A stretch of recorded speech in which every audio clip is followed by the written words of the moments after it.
درون دل محبتوں کا اعتکاف ہو گیا، درون دل محبتوں کا اعتکاف ہو گیا، حضور نے کرم کیا تو دل مطاف ہو گیا، اڑائی گرد معصیت درود کے جمال نے، اڑائی گرد معصیت درود کے جمال نے، ہمارے دل کے آئینے سے میل صاف ہو گیا، مشام جام عشق مصطفیٰ کی روشنی سے، مشام جام عشق مصطفیٰ کی روشنی بسی تو ظلمتوں کے موسموں سے اختلاف ہو گیا۔ اس کے بعد میں طالب علم زہرا بانو کو دعوت دیتا ہوں کہ آپ سٹیج پر آئیں اور تقریر پیش کریں۔ طالب علم زہرا بانو۔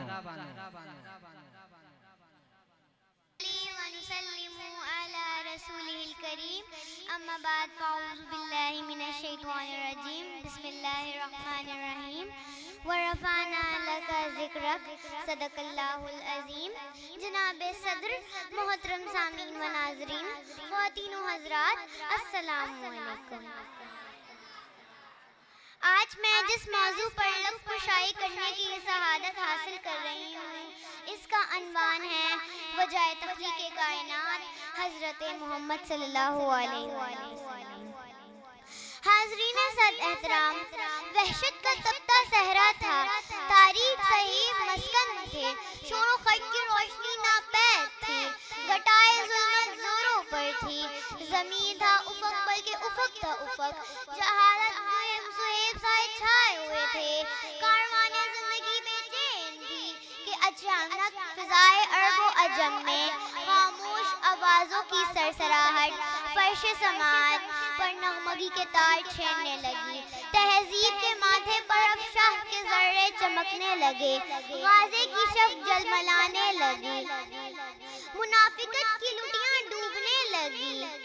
تاریکیاں بین کرنے لگے، ابلیس بال نوچنے لگا، شرک کی جڑ کٹنے لگی، بت منہ کے پل گرے، نہ لات رہا نہ منات رہا، کیسریت کے قلعے زمین بوس ہو گئے، آتش کے دے بجھ گئے، خسروانہ تمطرہ خاک میں ملنے لگے، خزانے لٹنے لگے، ایوان اجڑنے لگے، کائنات میں روشنی اور نور کی دہاریں رقص کرنے لگی۔ سامعین محترم، واللیل کی زلفوں والا، والقمر کی رخساروں والا، طٰہٰ کے لقب والا، والعصر کی نگاہوں والا،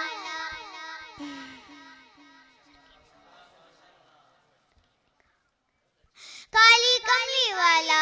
جلوہ افروز ہو گیا، سورج جس کی انگشت شہادت و غلام تھا، جس کی قدموں کی چاپ سے احد لرزنے لگتا تھا، جو مکین فرش تھا مگر مہمان عرش تھا۔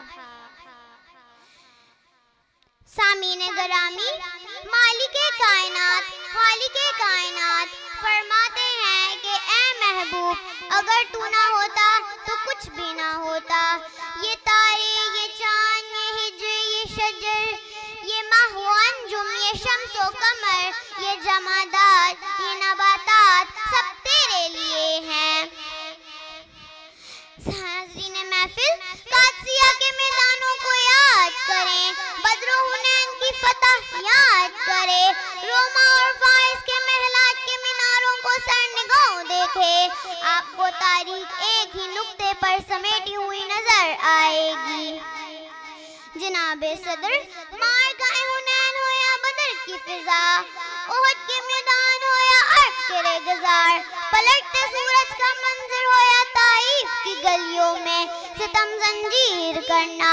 بس ایک ہی بات سمجھ آتی ہے کہ میرے نبی وہ نبی تھے جس کی تلاش میں پہرے کوہن سال نے ہزاروں گردشیں کاٹی، لیلائے شب نے جس کی تمنا وصال کے لیے اپنی مانگ کے لیے موتی بھر لیے، اور روز روشن نے جس کے استقبال کے لیے سورج کا سنہری تاج سر پر رکھا۔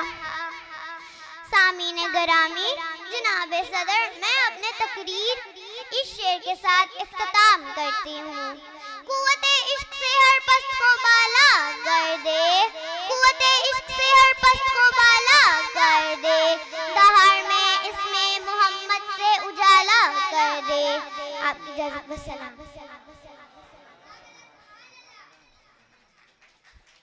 ماشاءاللہ ماشاءاللہ، بہت زبردست تقریر پیش کیا.